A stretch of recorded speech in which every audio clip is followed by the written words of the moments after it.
चलिए सबसे पहले रिलेटिव प्रोनाउन होते क्या है, पहले आप ये समझो. I am just showing you some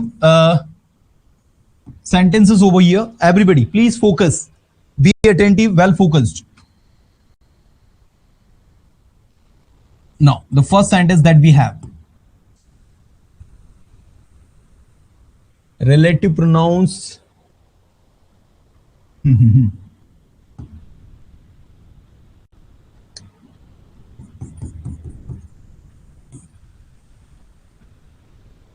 I know the boy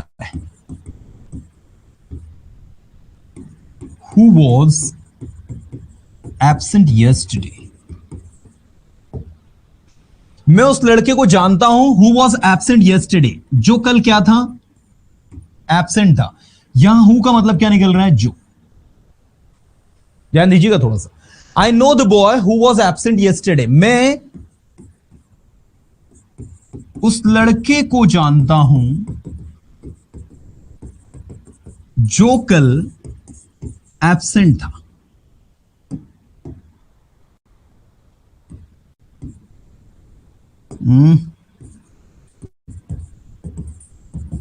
जो कल एब्सेंट था. तो ये जो आपने लिखा ना, जो कल, ये जो आपने लिखा जो कल एब्सेंट था, इसमें ये जो आ रहा है ये आपका रिलेटिव प्रोनाउन है. तो रिलेटिव प्रोनाउन होते क्या है वो देखो. Relative pronoun are the words which relate any noun. ध्यान दीजिएगा सारे के सारे स्टूडेंट्स, इस लाइन को ध्यान से सुनिएगा. रिलेटिव प्रोनाउन क्या होते हैं technically? The words which relate any noun are called relative pronoun. वे शब्द जो किसी वर्ड को रिलेट करें उन्हें हम रिलेटिव प्रोनाउन कहते हैं. जैसे देखो, हाँ ध्यान देना. The boy, the girl, the pen, the pencil, the place. ठीक है. The teacher, the doctor. अब आप यहां पर देखो, मैं कुछ रिलेटिव प्रोनाउन लिखता हूं. The boy who helps you, लड़का जो आपकी मदद करता है, ये relative pronoun. The girl whom you saw there, लड़की जिसे आपने कल वहां देखा. The pen which you have, pen जो आपके पास है, ये सब रिलेटिव प्रोनाउन है. The pencil which you are buying, pencil जो आप खरीद रहे हो. The place where you are going, this is where. Next, the teacher whom you guided, जिसे आपने गाइड किया. एंड द डॉक्टर whose मतलब क्या हो जाएगा, जिसका. The doctor whose clinic this is, doctor जिसका एक क्लिनिक है. अब इसके बाद आगे आप जो भी लिखना वो लिख दो. जैसे आपने कहा the boy who helps you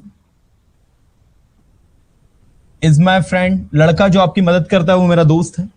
the girl whom you सा देयर इज माई सिस्टर, लड़की जिसको आपने कल यहां देखा वो मेरी बहन थी. The pen which you have is mine, pen जो आपके पास है वो मेरा है. The pencil which you are buying is not good, pencil जो आप बाय कर रहे हो वो अच्छी नहीं है. The place where you are going, I have already gone there, जगह जहां आप जा रहे हो वहां पहले ही जा चुका हूं. The teacher whom you guide, the teacher whom you guide थोड़ी हो गया, टीचर को थोड़ी आप गाइड करोगे, टीचर आपको गाइड करेगा. तो द टीचर, ऐसा लिख लेना, the teacher who guided you, teacher जिसने आपको गाइड किया इज माई क्लास टीचर, वो मेरे कौन है, क्लास टीचर है. And the doctor whose clinic this is, doctor जिसका क्लिनिक है इज माई नेबर, वो मेरा कौन है, पड़ोसी है. अब आप यहां अगर ध्यान से देखोगे तो आपको हु, हुम, विच, वेयर, हु, हुज, ये सारे के सारे वर्ड यहां पर लगे हुए. तो सारे के सारे वर्ड जो है हु रिलेट कर रहा है, बॉय को हुम रिलेट कर रहा है, गर्ल को विच रिलेट कर रहा है, पेन को विच रिलेट कर रहा है, पेंसिल को वेयर प्लेस रिलेट कर रहा है, प्लेस को हु रिलेट कर रहा है, टीचर को हु रिलेट कर रहा है, डॉक्टर। तो रिलेटिव प्रोनाउन आपके टेक्निकली वो वर्ड्स होते हैं जो किसी नाउन को रिलेट करते हैं। ये सारे के सारे जितने भी आपके रिलेटिव प्रोनाउन है ये मैक्सिमम WH वर्ड से बनते हैं। तो WH वर्ड्स को आप कैसे यूज करते हैं आइए मैं आपको बताता हूं कुछ चीजें। सबसे पहले ग्रुप बना लेते हैं हु, दूसरा इसमें लिख लो विच, तीसरा आप इसमें लिख लो व्हाट और चौथा आप इसमें लिख लो दैट। आपको जान के हैरानी होगी इन चारों का मतलब होता है जो जो और जो। एक ग्रुप में आप ये लिख लो हु का मतलब होता है जो, हुम का मतलब होता है जिसे,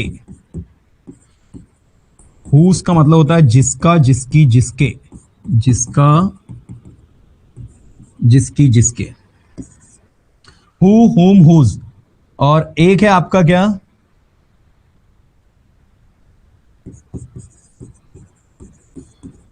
फॉर हुम, फॉर हुम मतलब होता है जिसके लिए। ऐसे एक होता है आपका विथ हुम, विथ हुम मतलब होता है जिसके साथ। फॉर हुम, विथ हुम, एक आप लिख लो अगेंस्ट हुम, जिसके खिलाफ। एक आप लिख लो अबाउट हुम, जिसके बारे में। ठीक है, तो ये आपके हो गए। पहले इतना सीखो आप, उसके बाद दूसरी चीजों पे डिस्कस करेंगे हम। ध्यान दो सभी। हु मतलब होता है जो, ये लगेगा स्टूडेंट्स पर्सन के लिए। पर्सन मतलब समझते हो व्यक्ति के लिए। ये विच जो ये लगेगा थिंग्स के लिए, वस्तुओं के लिए। और साथ साथ इसका उपयोग आप एनिमल्स के लिए भी करोगे। तीसरा व्हाट, ये लगेगा हमारा थॉट्स के लिए, विचारों के लिए। और दैट का उपयोग होगा सभी के लिए। सभी के लिए मतलब समझते हो सारी चीजों के लिए आप इसका यूज करते हो। अभी कैसे यूज होता है ध्यान दीजिएगा। मैंने कहा कॉल द बॉय, उस लड़के को बुलाओ जो कल एब्सेंट था। Who was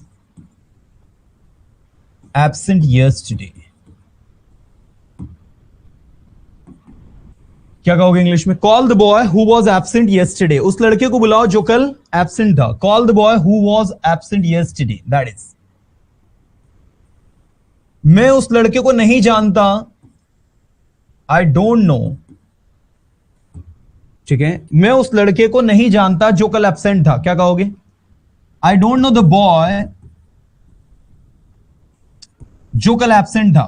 who was absent yesterday, मैं उस लड़के को नहीं जानता जिसने ये काम किया। I don't know the boy who did this work.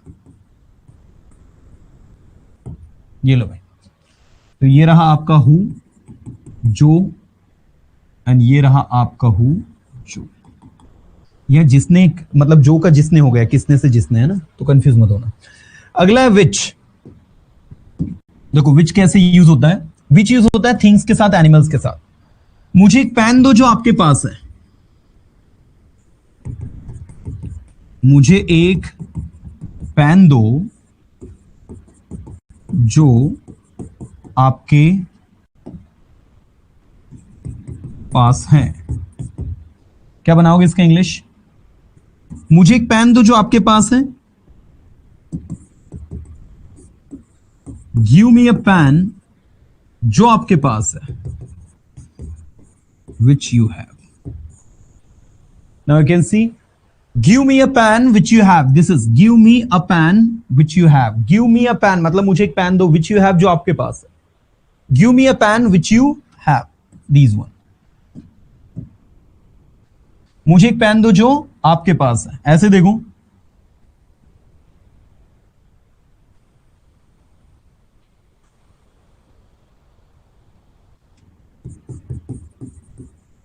I saw a dog there. मैंने वहां एक डॉग को देखा। Which was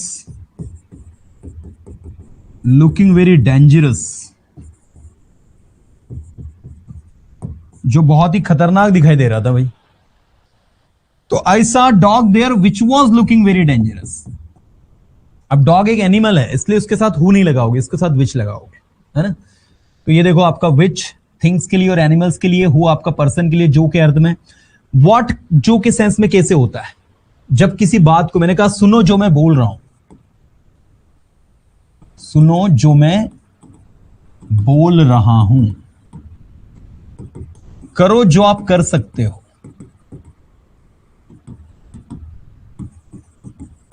मैं जानता हूं जो आप जानते हो।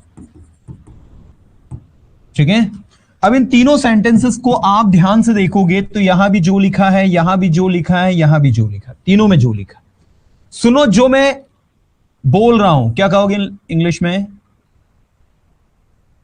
सुनो का इंग्लिश होगा listen. Listen what I am speaking, listen what I am speaking, करो जो आप कर सकते हो, do what you can, do what you can. मैं जानता हूं जो आप जानते हो, I know what you know. Come on everybody, I know what you know.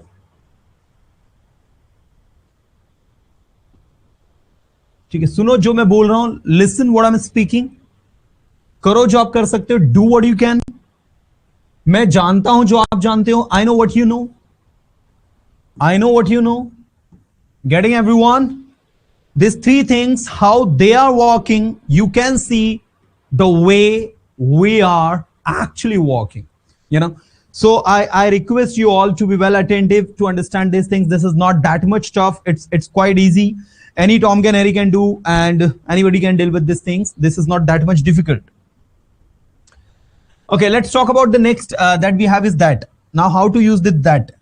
तो इसको समझने के लिए आपको क्या करना है, ध्यान देना है कि इसका उपयोग सभी के लिए हो जाता है, हु की जगह भी, विच की जगह और व्हाट की जगह। हु, विच और व्हाट तीनों की जगह इसका उपयोग हो जाता है। कब? जब आपके सेंटेंस में कुछ ऐसे स्पेसिफिक वर्ड लिखे हो, जैसे एक वर्ड लिखा होता है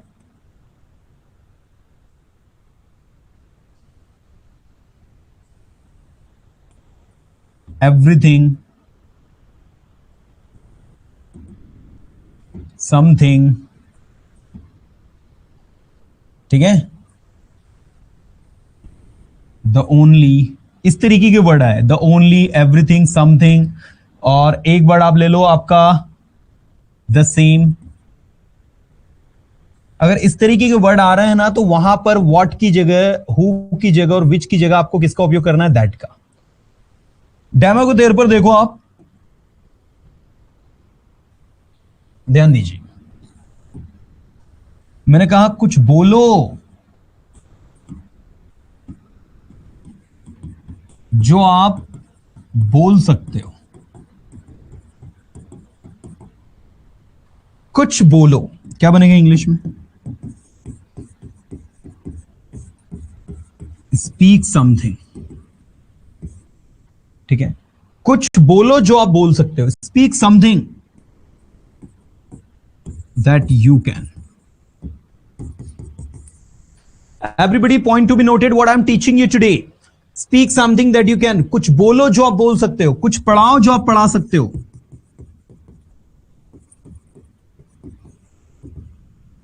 Teach something that you can.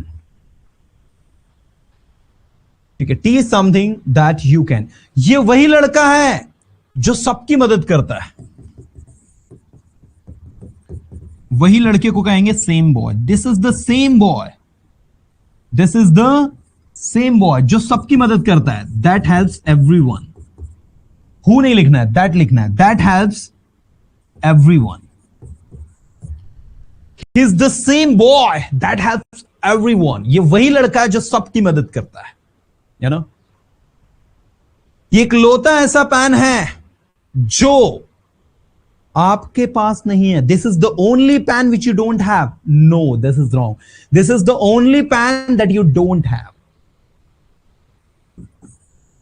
This is the only pan.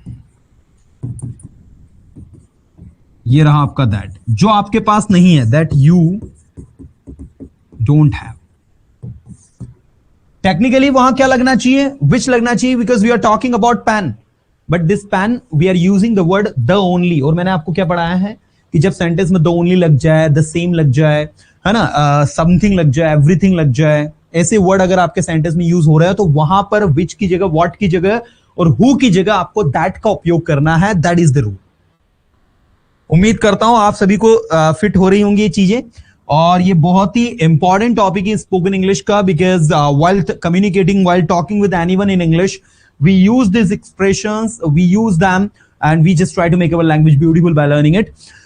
चलिए अब देखो, सबसे पहले हम लोग बात करते हैं कि सर ये रिलेटिव प्रोनाउन पढ़ना क्यों है ना, रिलेटिव प्रोनाउन की क्या अहमियत है, रिलेटिव प्रोनाउन कैसे यूज होता है, रिलेटिव प्रोनाउन को हम कैसे और लर्न कर सकते हैं। तो हमें क्या करना है, कम से कम 10 से 15 सेंटेंस बनाने होके। कैसे? मैं उस लड़के को जानता हूं जो आपकी मदद कर रहा है, I know the boy who is helping. मैं उस लड़के को नहीं जानता जो आपकी मदद कर रहा है, I don't know the boy who is helping you. क्या आप उस लड़के को जानते हैं जो कल एब्सेंट था? Do you know the boy who was absent yesterday. मैं उस लड़की को नहीं जानता जो आपकी मदद कर रही है, I don't know the girl who is helping you, है ना। अब अगर मैं इसमें कुछ चेंजेस कर दूं, मैं लिख दूं जिसे, मैं लिख दूं जिसके लिए, मैं लिख दूं जिसके साथ, मैं लिख दूं जिसके खिलाफ, मैं लिख दूं जिसके बारे में। जैसे मैं उस लड़की को जानता हूं जिसके बारे में आप बात कर रहे हो, मैं उस लड़की को जानता हूं जिसके खिलाफ आप बोल रहे हो, ठीक है। मैं उस लड़की को जानता हूं जिसके साथ आप कॉलेज जाते हो, मैं उस लड़की को जानता हूं जिसके लिए आप ये टेडी बियर खरीद रहे हो, है ना।